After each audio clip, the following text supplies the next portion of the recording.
Bonjour et bienvenue sur le Pod, le podcast qui décortique les problématiques des médias sociaux avec une dose de stratégie proposée par l'agence Ouest Digital. Pendant une demi-heure, parfois plus, nous échangeons ensemble sur les métiers liés à la communication digitale.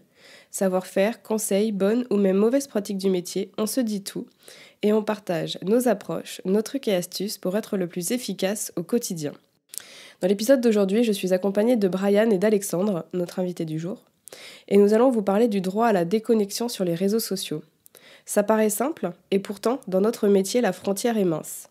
En effet, dans un contexte d'hyperconnectivité, comment s'organiser pour pouvoir déconnecter et comment faire accepter ce droit à la déconnexion par les autres ? Un dernier mot. Si ce podcast vous plaît, pensez à vous abonner sur votre plateforme d'écoute préférée pour être sûr de ne rater aucun épisode. Allez, je vous laisse, c'est parti !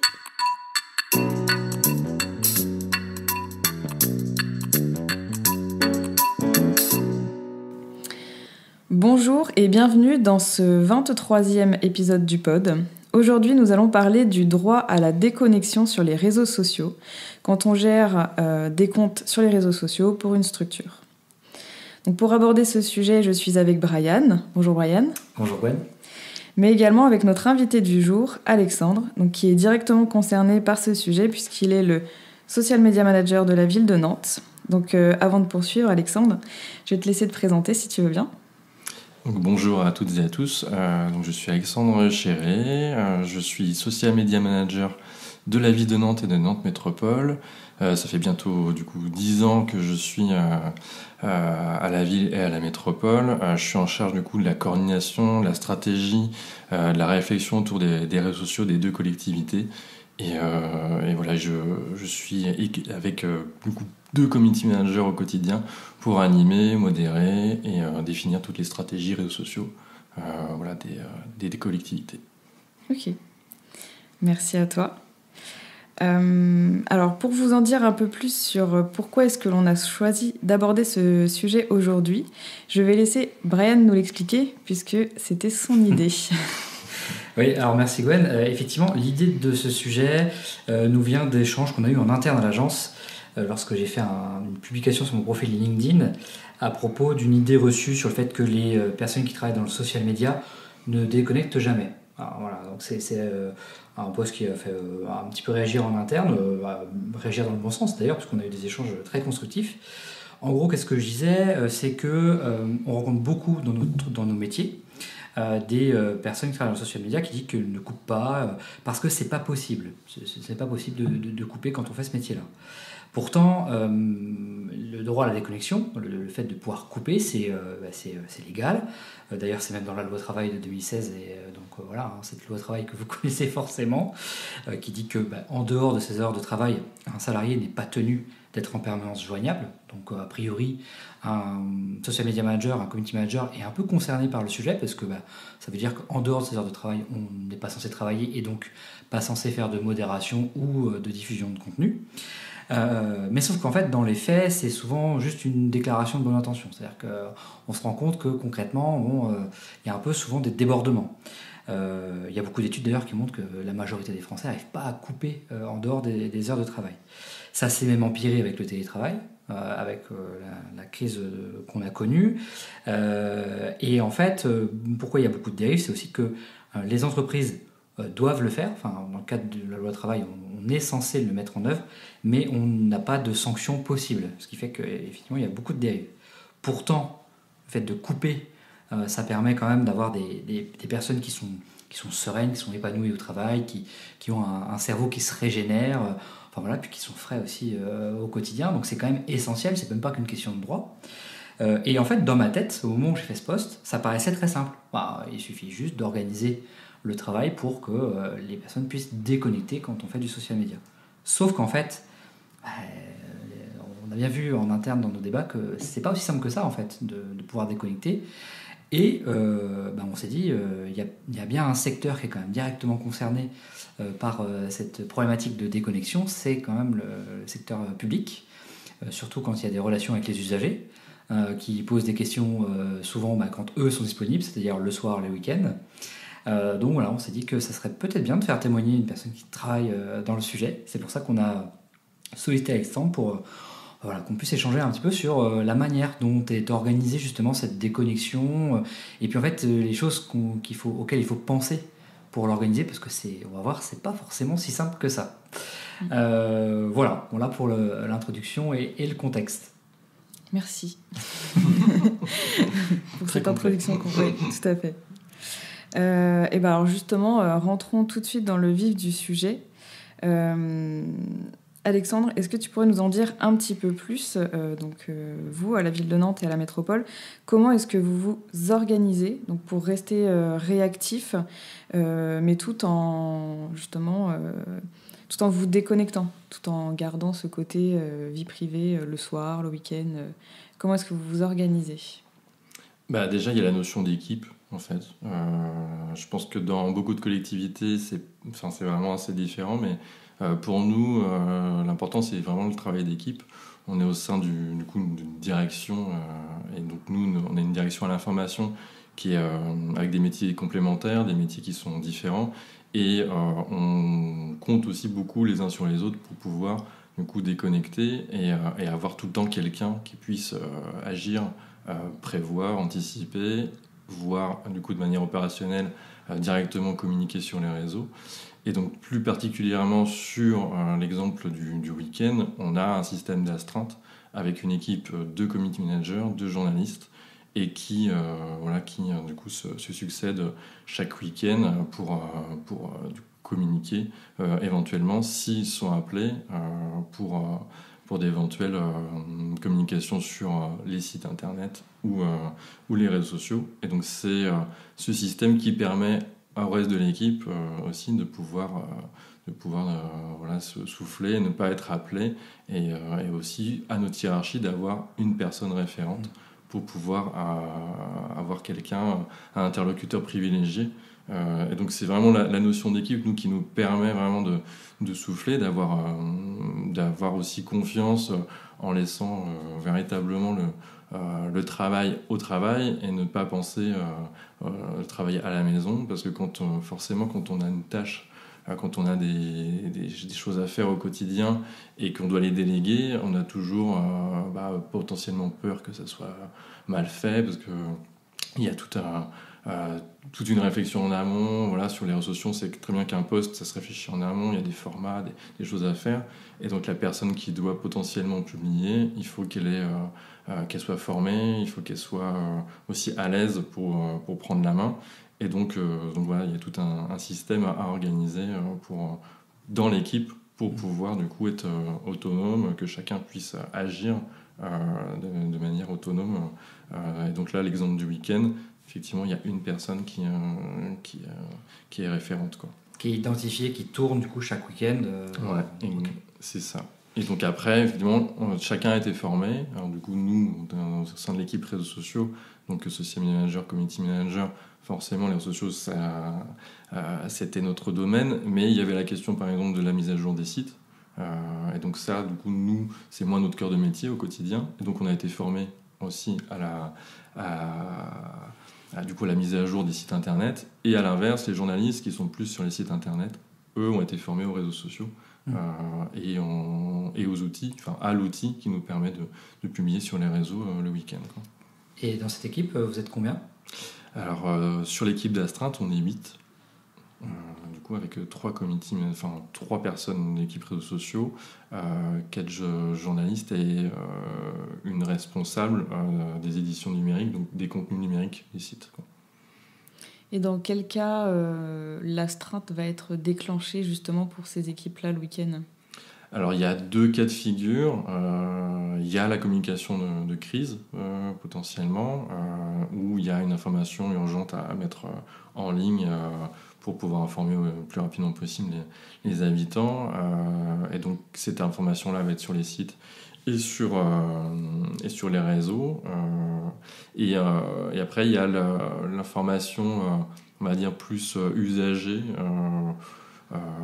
fermeture de parc, par exemple, ou d'un problème, je sais pas, lié au transport ou autre, quoi, quelque chose qui ne sera pas de l'ordre de la crise véritablement, mais qui est important à signaler. Et donc là, effectivement, on va avoir un système d'informations qui va nous être transmis soit par mail, soit en fait on a un service dédié en interne qui centralise un peu toutes les informations essentielles autour soit de la crise, soit du coup des informations un peu usagées durant le week-end. Et donc la personne qui est d'astreinte est en lien avec ce service-là, et donc peut être appelée par ce service-là pour voilà, passer une information sur les réseaux si juge ça utile aussi. Parce qu'après, il y a aussi la question un peu de l'éditorial derrière, de la pertinence. Toutes les informations ne sont pas forcément bonnes à être transmises à l'instant T. Donc voilà, la personne d'astreinte est aussi responsable des contenus qu'elle publie. Et donc elle est en lien avec ce service-là. Et après, pour les sujets les plus touchy, on va dire, ça peut être aussi le cabinet de la mère présidente qui peut activer la personne, quoi. Donc qui est indépendant de votre équipe. Ouais, exactement. Très bien. Et depuis combien de temps le système d'astreinte existe ? Eh bien, c'était véritablement mis en place, là ça fait bientôt 2 ans. Ouais. Ouais. Et alors, avant l'astreinte, comment vous faisiez ? Eh bien, avant l'astreinte, en général, on était appelé un peu en fonction de nos compétences, quoi. Donc ce qui fait qu'effectivement, il peut y avoir plusieurs personnes d'appelés pour essayer de trouver quelqu'un qui puisse agir sur les différents médias. En général, c'est un peu les personnes en responsabilité qui étaient appelées en première. C'est un système un peu pyramidal, donc forcément, les personnes en charge des sites internet ou des réseaux sociaux étaient appelées en premier, et puis et après, en fonction de qui était disponible, il y avait une délégation qui était faite, quoi, mais effectivement c'était moins organisé, quoi. Ouais, du coup le système d'astreinte a permis vraiment d'organiser cette déconnexion aussi des équipes, ouais, pour être plus serein aussi. Ouais, tout à fait. Après, c'est sûr qu'en nombre de week-ends, véritablement, il y a une action, c'est pas forcément énorme. Mais ce qui est souvent le cas dans la com de crise, c'est qu'il vaut mieux se préparer, être vraiment hyper entraîné, hyper rodé dans une organisation, parce que c'est le jour où ça arrive qu'on se rend compte des problèmes d'organisation, de transmission d'informations. Et donc c'est vrai que le conseil, véritablement, c'est d'organiser au mieux les tâches et le système d'information pour véritablement être opérationnel le jour J, quoi. Et alors, les astreintes, c'est vraiment fait que pour la com de crise ou les informations urgentes ou importantes. Ça ne sert pas, par exemple, pour apporter des commentaires, des réponses à des commentaires de citoyens nantais. Non, ouais, tout à fait. Ouais. On a mis en place cette astreinte, effectivement, surtout pour la com de crise et la com de vraiment info usagers importante. On a aussi eu des retours en interne en gros des services qui pilotent un peu la qualité de vie au travail chez nous et qui avaient vraiment des remarques sur le fait de ne pas continuer en fait nos missions de la semaine le week-end avec ce système d'astreinte. C'est parce que ça peut vite déborder, on peut vite tout d'un coup essayer de rattraper le retard éventuel, ou essayer du coup d'anticiper sur la semaine à venir et de travailler beaucoup plus qu'on ne devrait. Et du coup, il y a un cadre effectivement qui a été posé, qui est très clair sur ce qu'on fait et ce qu'on ne fait pas durant l'astreinte. Et effectivement, on ne modère pas, on ne répond pas aux usagers, à part si véritablement c'est une com de crise importante, quoi, et que là, il y a véritablement besoin. Mais sinon, effectivement, non, ce n'est pas dans le cadre de l'astreinte, quoi. Ok. Donc la modération se fait uniquement sur les heures de travail. Ouais, exactement. C'est un parti pris qui est... C'est un parti pris, c'est une règle pour nous, clairement. Nous, on l'applique aussi en interne, enfin, les équipes sont claires là-dessus, et les community managers, chez nous, moi je pousse en tout cas pour que ça soit le cas, c'est qu'après, une fois qu'on est parti du bureau ou qu'on a déconnecté de son poste de travail, même en télétravail, on ne modère pas un commentaire à 22h. Voilà, même si effectivement c'est tentant, parce qu'on peut potentiellement le voir, et que voilà, mais c'est vrai que c'est compliqué parce que c'est des médias qui sont vivants, des médias sur lesquels on est tout le temps, et c'est des choses qu'on suit, quoi, qui quelque part nous appartiennent un peu, quoi. Donc, Ouais. Non mais c'est très sain parce que ça veut dire qu'on va pas vous reprocher à un moment donné de ne pas avoir modéré un commentaire le soir ou le week-end. Finalement c'est un peu comme la gestion du téléphone quand on est en mairie. Il y a quelqu'un qui répond au téléphone, il y a la réponse directement à l'usager et sinon la personne rappellera au moment où la mairie est ouverte finalement. Donc il y a vraiment cette capacité à organiser et à dire à quel moment on est disponible pour vous répondre. Et pas cette obligation d'immédiateté et de 24/24 comme on entend trop souvent. C'est vrai que nous on n'a pas d'engagement, on n'a jamais communiqué dessus, en tout cas on n'a pas d'engagement sur le fait de répondre véritablement aux usagers dans un certain nombre d'heures ou même de minutes, ou je sais pas, enfin il n'y a pas d'engagement véritable. Par contre effectivement c'est notre mission de service public de répondre aux usagers et on l'assume et on le fait. Effectivement on a imposé un cadre pour éviter justement, même si les réseaux vivent 24/24 quasiment, on sait très bien que ça serait intenable en termes d'équilibre de vie privée et de vie pro, quoi. Alors moi je me demandais justement, aujourd'hui on est vraiment dans un contexte d'hyperconnectivité et dans une culture de l'immédiateté. Est-ce que c'est facile à faire accepter aux usagers ce côté justement de ne pas avoir de réponse forcément instantanée dans la soirée ou le week-end? Est-ce que des fois vous avez des mauvais retours pour ça, des gens qui ne comprennent pas Alors du coup on a mis en système sur Facebook et Instagram, on a du coup un message automatique qui explique que la réponse sera apportée que les jours suivants, quoi. Et après on a globalement quand même vu l'activité qu'on a dans la semaine, on a globalement quand même une bonne perception, je pense, puis il y a une bonne réputation à mon avis sur les messages apportés, les réponses apportées. Après effectivement il y en a qui comprennent pas. Il y en a qui caricaturent forcément, ils disent il doit être parti à 16h le vendredi.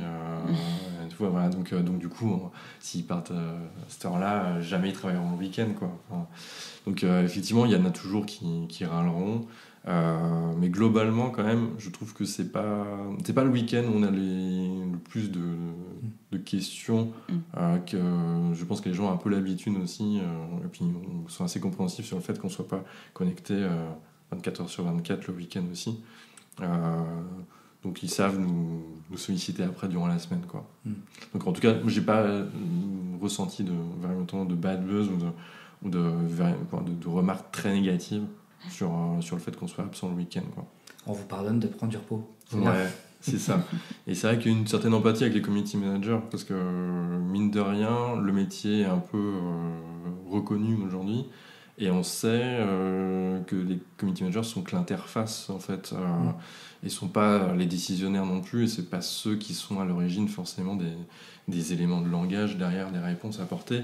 Et donc que le community manager prenne du repos le week-end, en soi, c'est un peu normal aussi, quoi. Oui, tout à fait.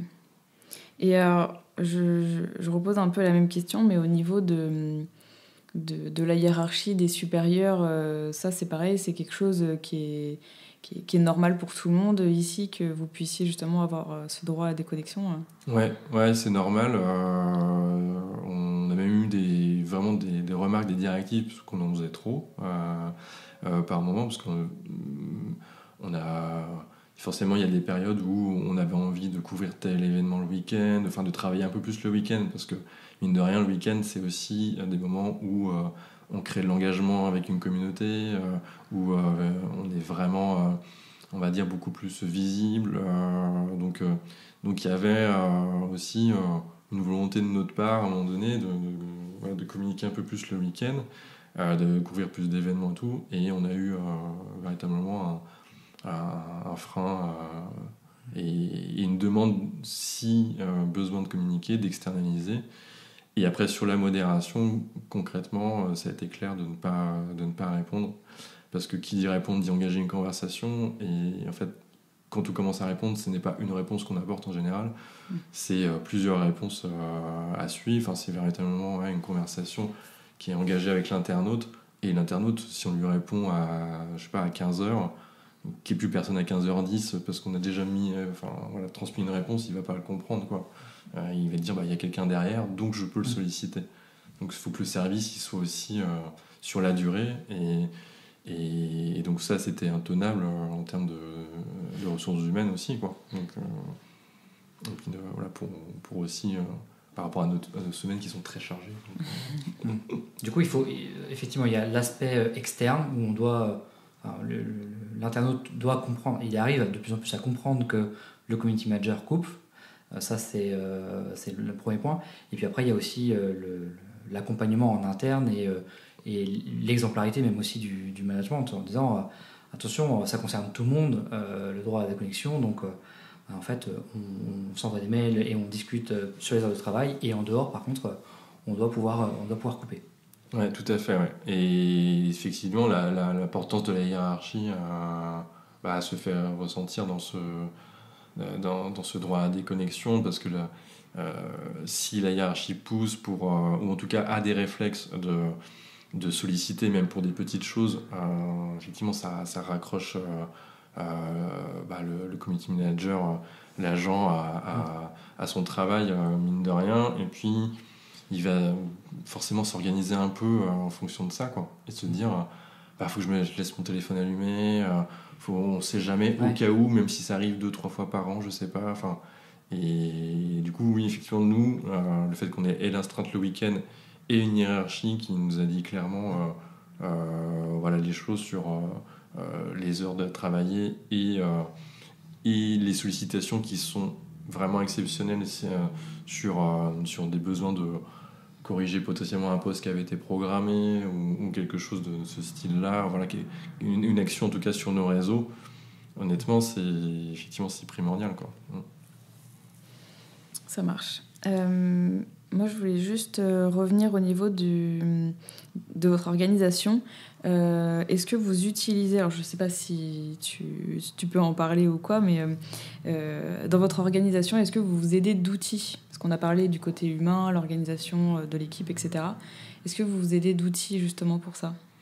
Ouais, du coup, on a plusieurs outils. Alors, l'outil vraiment qu'on utilise pour l'astreinte et qui nous sert à programmer les contenus ou à publier les contenus en direct si besoin, c'est Agora Pulse. Qui se sont récemment implantés à Nantes en plus, à la L6. Je profite pour le petit clin d'œil. Et c'est un outil qui nous sert beaucoup à programmer et à publier. On l'a pris à la base pour la modération, mais en fait, effectivement, on l'utilise pas mal pour le week-end. Et après, pour anticiper les potentiels sujets, on utilise Asana, qui est un peu un concurrent de Trello, quoi, on va dire, qui est un outil très complet du coup pour aussi s'attribuer des tâches et pouvoir chacun contribuer sur de la planification, sur l'anticipation des sujets, les éléments de langage potentiels et tout. Donc ça nous aide aussi à anticiper les sujets par exemple du week-end. Je reviens sur Agora Pulse et la gestion des commentaires justement en période d'astreinte, parce que on a parlé tout à l'heure de la notion d'équipe. Ce qui est difficile parfois dans une équipe, c'est d'avoir la même façon de travailler, de s'aligner en fait sur la façon dont on va gérer notamment les commentaires et avoir aussi l'historique d'un dialogue avec un internaute. Est-ce qu'aujourd'hui vous arrivez à l'organiser ça avec les outils que vous avez à disposition ? Du coup on utilise Agora Pulse effectivement sous cet angle-là, quoi, c'est-à-dire on est véritablement une équipe dans l'outil, quoi, et du coup on s'assigne des commentaires, des sujets, des publications, et on partage en fait les éléments.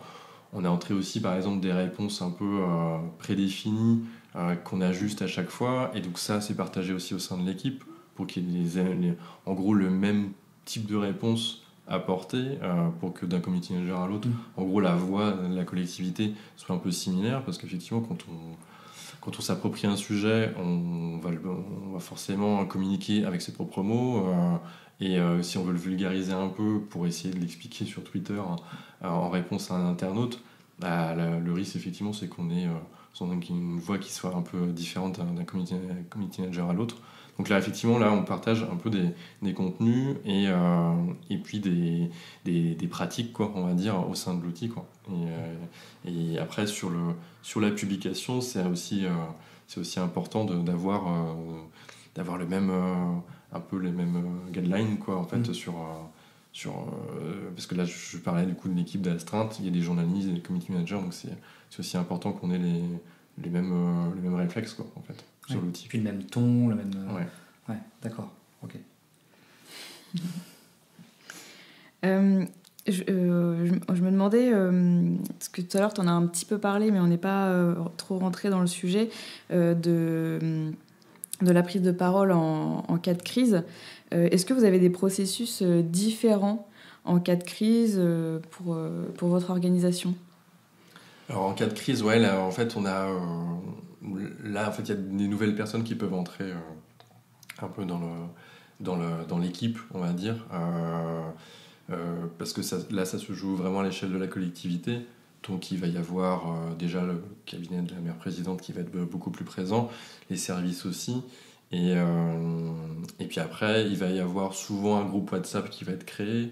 Et donc, notre hiérarchie va solliciter aussi les personnes compétentes. On a des chargés de communication, par exemple, qui sont thématisés chez nous. Et donc, le chargé de com thématique va être sollicité. Le journaliste, potentiellement aussi, parce qu'il va y avoir un suivi sur le site. Par exemple, si c'est une crise au long cours, il va y avoir une actualité qui va certainement être mise à jour régulièrement. Et puis sur les réseaux sociaux, pour le coup, là, on va activer la modération. On va activer la veille aussi, pour savoir aussi comment la crise s'étend, comment on la gère. Est-ce que, du coup, il va falloir communiquer sur d'autres canaux que sur nos canaux officiels pour aller peut-être commenter d'autres publications où ça parle de la crise, où il y a beaucoup d'engagement. Et donc il y a un travail de veille, de modération et du coup d'animation du community manager qui est beaucoup plus conséquent que sur de l'info usagée habituelle. Et donc en fait, cette petite équipe se constitue assez rapidement. Et donc elle est constituée par notre hiérarchie, avec la personne d'astreinte forcément. Mais du coup, effectivement, ça peut s'étendre. Et donc c'est un dispositif qui est différent de ce que nous, on a l'habitude sur le week-end, quoi. Mais du coup, c'est un dispositif qui a été établi, n'importe qui peut prendre la chose en main. Oui, tout à fait. Vous avez un process à suivre, quoi. Oui, tout à fait, ouais. Mais après, la com de crise, en général, c'est toujours... là, les personnes qui vont être sollicitées vont peut-être pas forcément s'y attendre. Donc, après, l'avantage, c'est encore une fois le travail d'équipe, c'est que le chargé de communication qui est thématisé, le jour où je sais pas, il y a une crise sur l'eau ou autre, quoi, il va pas pouvoir, s'il n'est pas disponible, il y a un autre chargé de com qui va prendre la main, et son expertise de chargé de com va lui permettre quand même d'avoir les bons réflexes, de travailler avec l'attaché de presse, de travailler avec nous sur les éléments de langage et tout. Après, effectivement, en général, sur la com de crise, la personne d'astreinte ne peut pas être seule, donc c'est un peu compliqué. Oui. Donc il va falloir trouver des personnes, quoi. Donc après, c'est au bon vouloir aussi, la disponibilité des agents. Heureusement, c'est très très rare, quoi. Oui, c'est sûr. Mais c'est important de le prévoir. Ouais, c'est ça.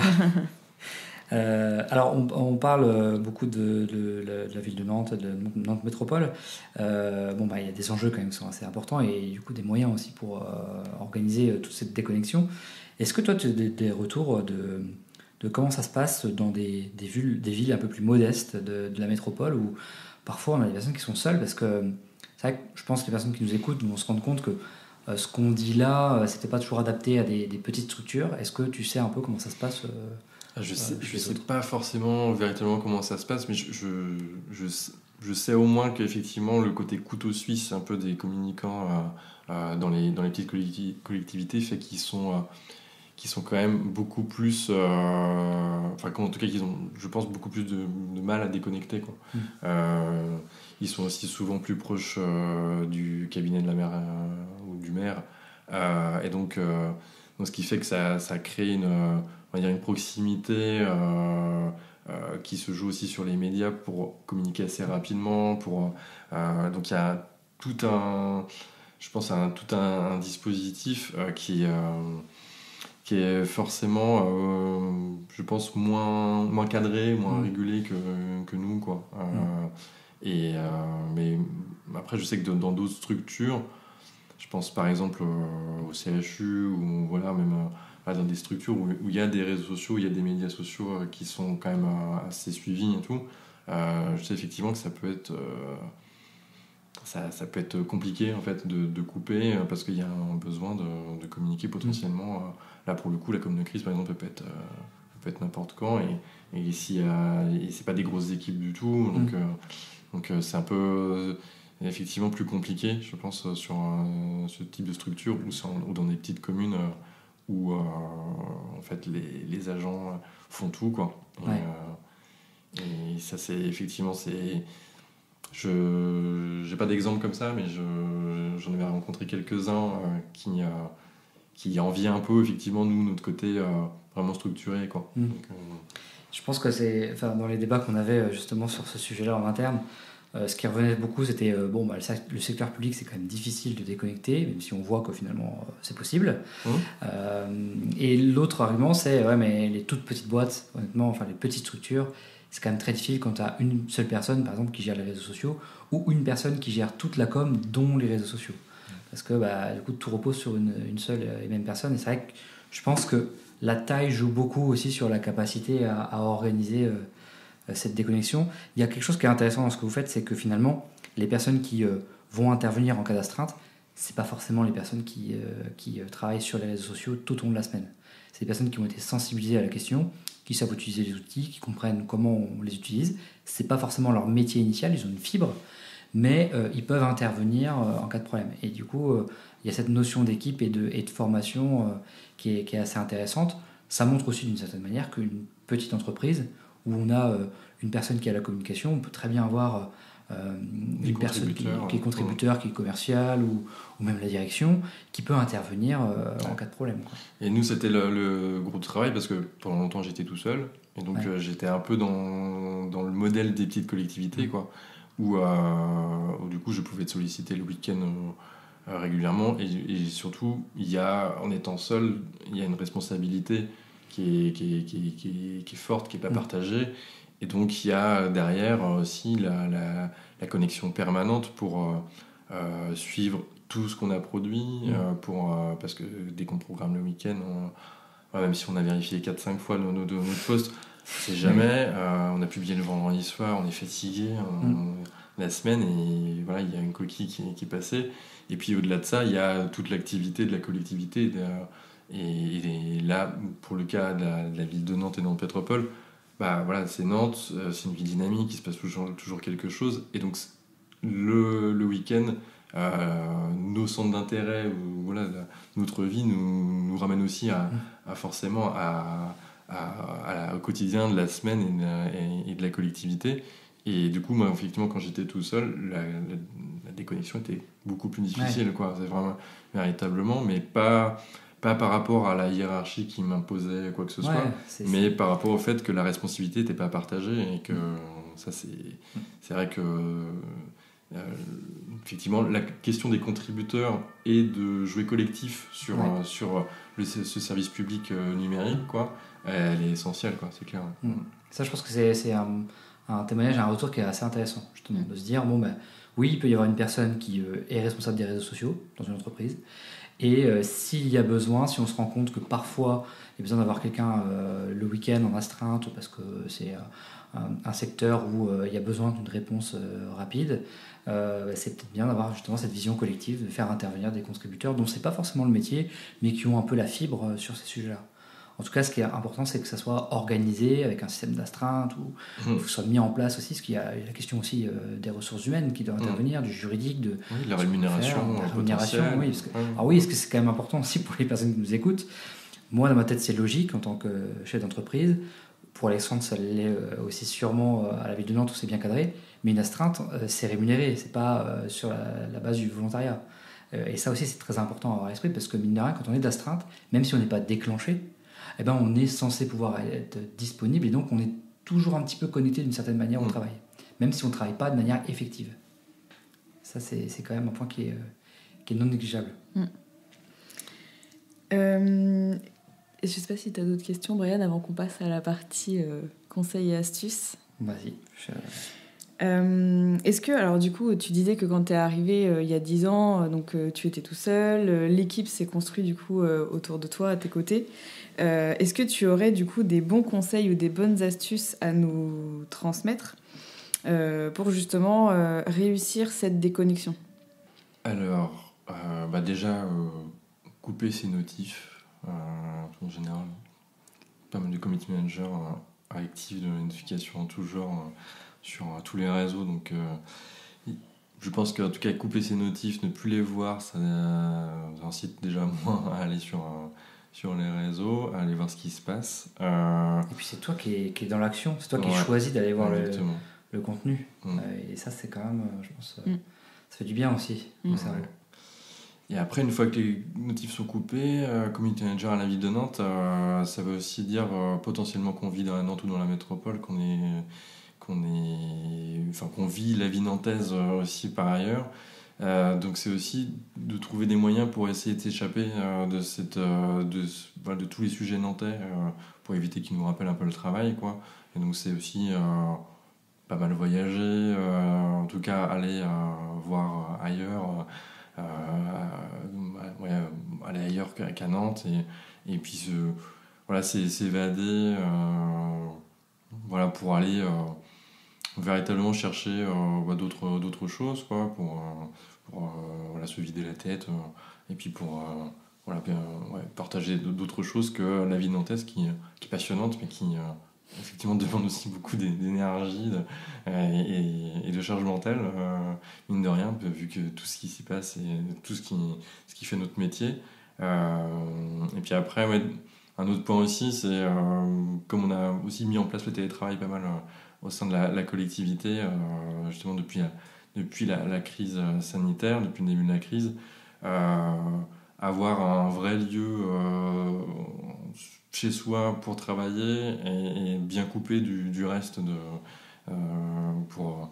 ça c'est le cas pour beaucoup de monde, et on l'a beaucoup dit pendant la crise sanitaire, mais c'est vrai que c'est assez essentiel effectivement d'avoir un lieu défini pour travailler, et qui soit pas un lieu dans lequel on vit véritablement au quotidien, pour ne pas mélanger un peu trop le vie pro et perso, parce que avec le télétravail, forcément le pro s'immisce un peu dans le perso chez soi, donc on va dire physiquement, quoi. Donc voilà, c'est un peu les conseils que je pourrais, les astuces un peu. C'est vrai que dans les métiers du numérique, en général, ça peut vite être compliqué de couper.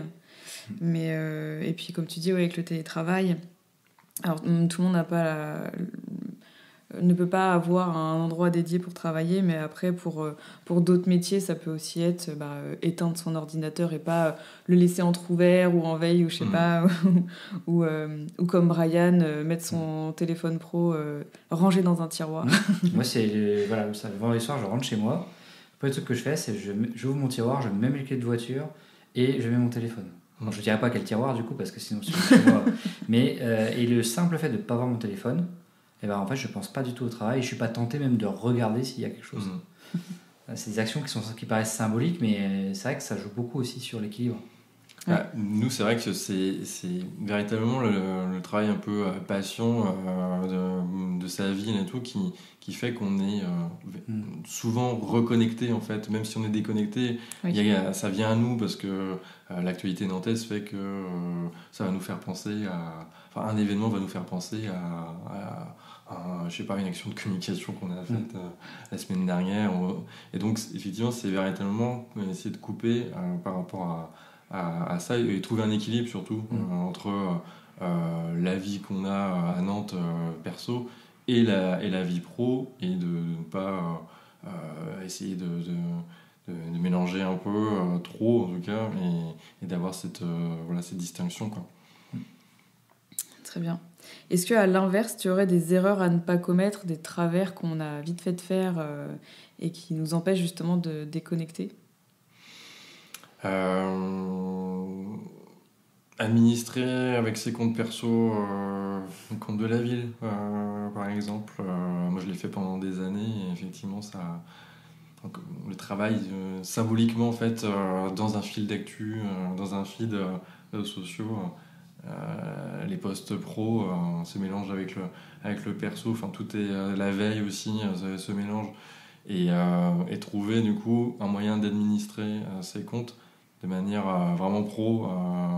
Et d'éviter du coup sur ses comptes perso d'avoir ces comptes pro. Je pense que c'est quelque chose en tout cas qu'on a mis en place, moi que j'ai mis en place du coup une fois que l'équipe était vraiment structurée avec les derniers recrutements et tout, parce que je voyais bien qu'au bout d'un moment ça déborde quoi. Enfin, on est perdu dans les notifs, perdu dans les... Enfin voilà, il y a un mélange qui est assez, quand même, assez difficile du coup après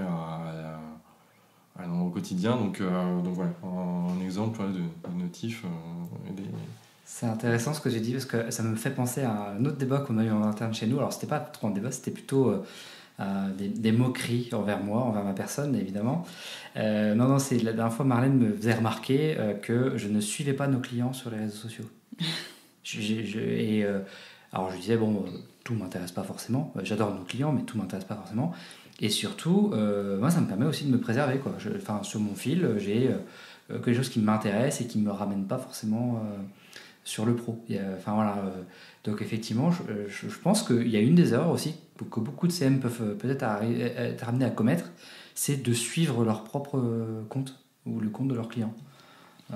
Voilà. En fait, si ça t'intéresse vraiment à titre perso... Alors, moi, j'ai des clients que je suis parce que ça m'intéresse à titre perso, mais voilà, c'est ok, quoi. Voilà, ouais. C'est volontaire.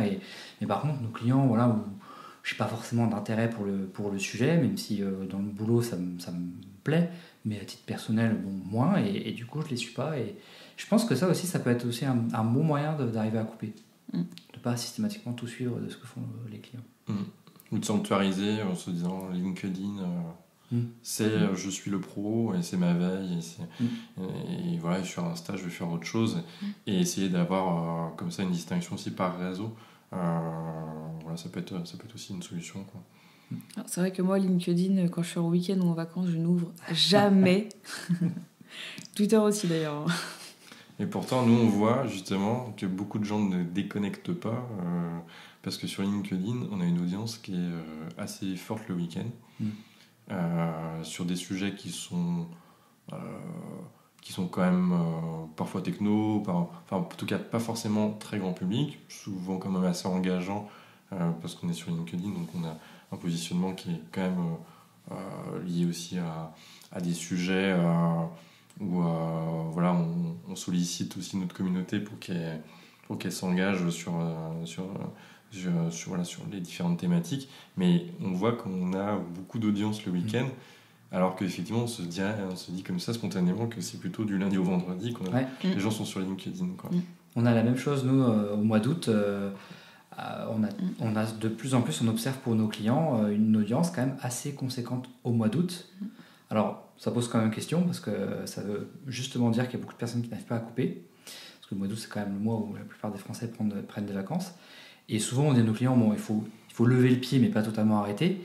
Et même si on lève le pied, on se rend compte qu'il y a quand même encore de la performance au mois d'août. Donc, c'est un point quand même qui n'est pas négligeable. Oui. Est-ce que tu aurais une anecdote professionnelle à nous raconter en lien avec le sujet du jour ? Alors, une anecdote, c'est un moment assez fort d'équipe justement. C'est, comme beaucoup de monde, ça a été la révolution un peu pro-perso, ça a été la crise sanitaire et le premier confinement. Et du coup, nous, on a eu la mise en place tout d'un coup d'une organisation qui a un peu bouleversé notre quotidien. Et puis, tout d'un coup, on n'avait plus de sujets, puisque tout s'est arrêté. Donc, tous les sujets de la collectivité étaient un peu mis en stand-by. C'était focus sur la crise sanitaire, l'information usagée urgente voilà, liés au confinement et globalement voilà, de sujets de santé publique et tout. Et donc il a fallu tous rentrer chez soi, télétravailler, s'organiser. Télétravail nous n'était pas mis en place. On avait des outils, mais rien n'était encore trop structuré pour travailler tous à distance.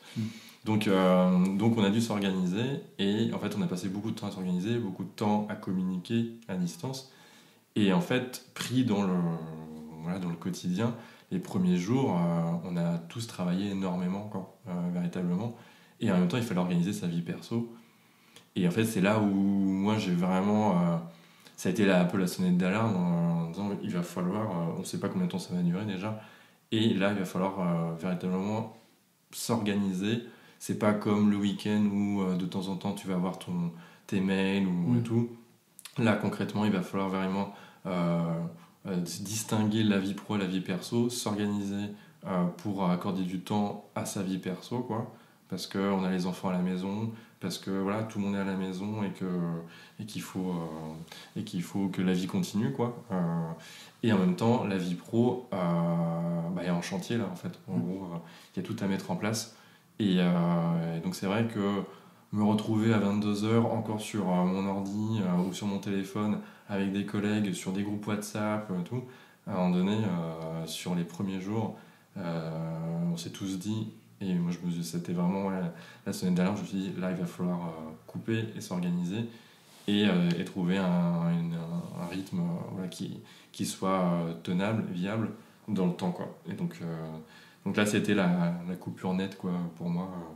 Et après on en a échangé avec les collègues pour que les personnes... parce qu'en fait, on avait des personnes qui étaient référentes du coup, chez nous sur la crise. Et donc, en fait, les rôles, comme ça, étaient définis. Et en fait, on a trouvé cette organisation-là pour après que les autres puissent souffler, quoi. Parce qu'on était beaucoup mis à contribution. On a eu énormément de questions sur les réseaux sociaux, forcément. Ça a été un avalanche de commentaires, de messages privés, de cas personnels, en fait, où on devait trouver des solutions.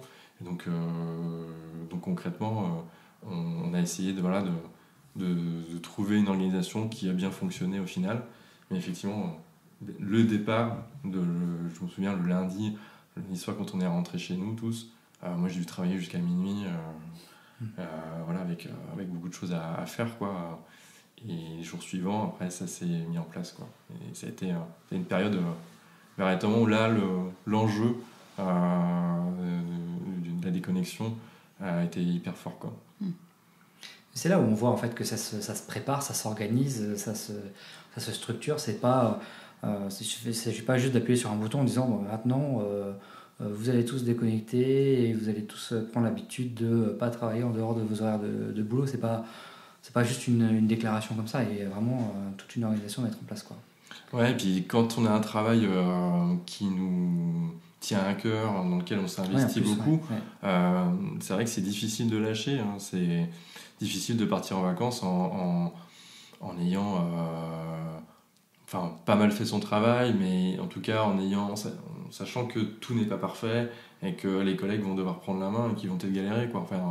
Alors nous, encore une fois, on en revient à l'équipe, mais c'est vrai que c'est important pour nous tous au sein de l'équipe de bien transmettre les infos, voilà, qu'il y ait une continuité de service qui se fasse sans qu'il y ait le moindre accroc, quoi. Et donc ça, effectivement, c'est assez primordial aussi sur la charge mentale et le droit de couper. Et quand il y en a un qui a un coup de mou ou qui a des problèmes perso ou pro, voilà, les autres sont là aussi pour prendre la main. Et après, c'est vrai que c'est hyper important que voilà, d'être outillé et de pouvoir partager et d'anticiper, quoi. C'est vrai que c'est primordial. Ça marche. Eh bien, je crois que c'est l'heure de la conclusion. Est-ce que tu pourrais conclure ce sujet en 3 mots-clés à retenir ou 3 phrases importantes pour conclure ce sujet? Alors, peut-être des mots-clés. Moi, j'avais pensé à équilibre, parce que pour moi, après, chaque cas peut être potentiellement différent. Je parlais de travail passion, voilà, après, il faut trouver un juste milieu, mais en tout cas, il faut réfléchir à cet équilibre.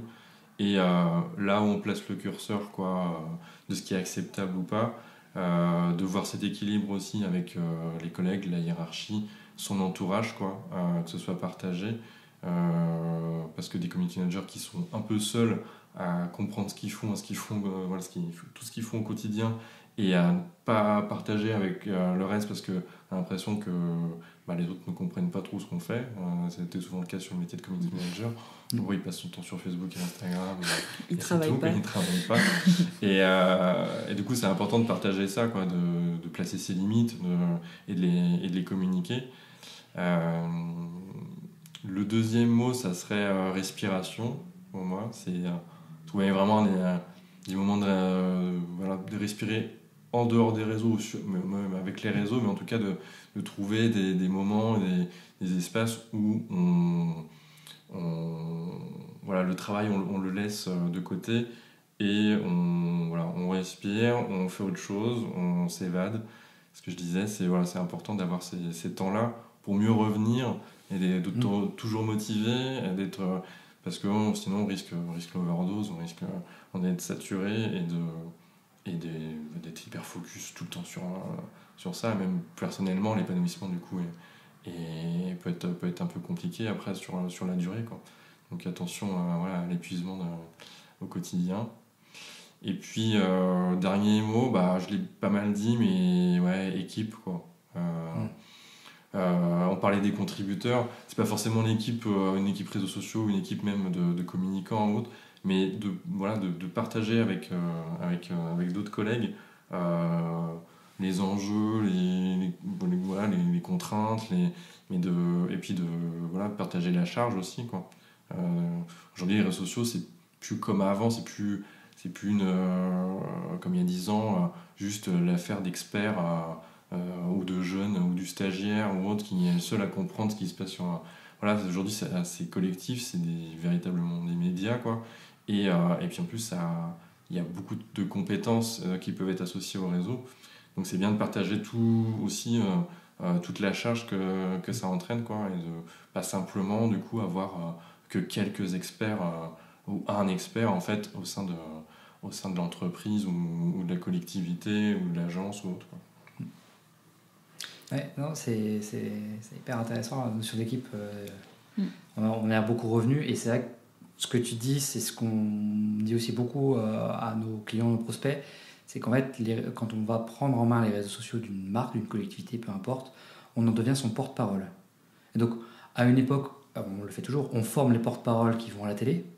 Pourquoi on ne formerait pas et on ne prendrait pas avec sérieux les gens qui vont prendre la parole sur les réseaux sociaux quand on sait que c'est une caisse de résonance qui est quand même assez importante, Oui, et puis que ce soit, on pense souvent à l'animation, mais l'irréputation par exemple, et le contact et la proximité, se fait beaucoup via la modération.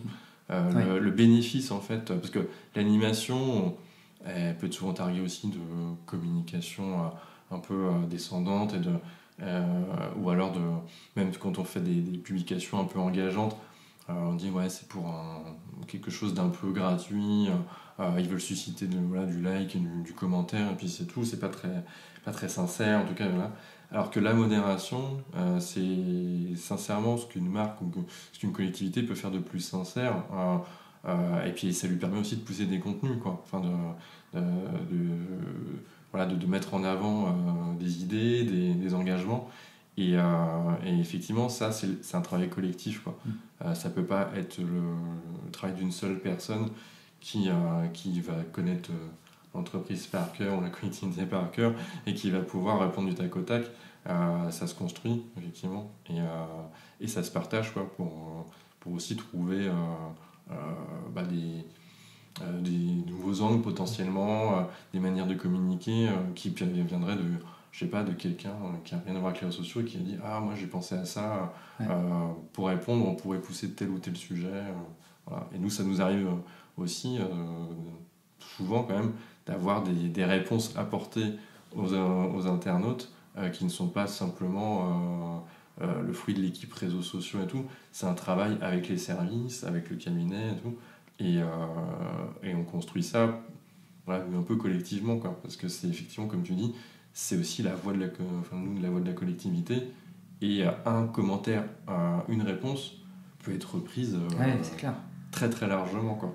Ah, ils ont répondu ça, ah, vous avez vu ils prennent une position ou... Ouais. Non, mais bien sûr, c'est pas négligeable. Très bien. Eh bien, merci beaucoup à toi. Merci à vous de Merci, m'avoir Vincent. accueilli. C'est toi qui nous as accueillis aujourd'hui Oui, c'est vrai. dans tes bureaux. Donc, merci beaucoup à toi de nous avoir invités. Et je vais te dire peut-être à bientôt pour un prochain épisode du pod, on ne sait jamais. Avec plaisir, en tout pour cas. un prochain sujet. Bonne journée à toi aussi, Brian. Bonne journée à tous les deux. Et puis à bientôt pour un prochain épisode du pod.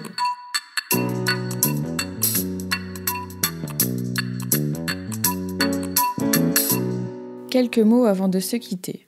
Tout d'abord, vous pouvez retrouver cet épisode sur le blog de l'agence www.keepitsimple.fr, rubrique podcast, ou sur nos réseaux sociaux. Ensuite, n'hésitez pas à nous faire vos retours sur le pod en nous écrivant à l'adresse podcast@west.digital. Nous serions ravis de savoir ce que vous aimez, ce que nous pourrions améliorer, les thématiques qui vous intéressent ou les invités que vous voudriez entendre. Merci beaucoup pour cet échange. Je vous dis à très bientôt pour un nouvel épisode du pod.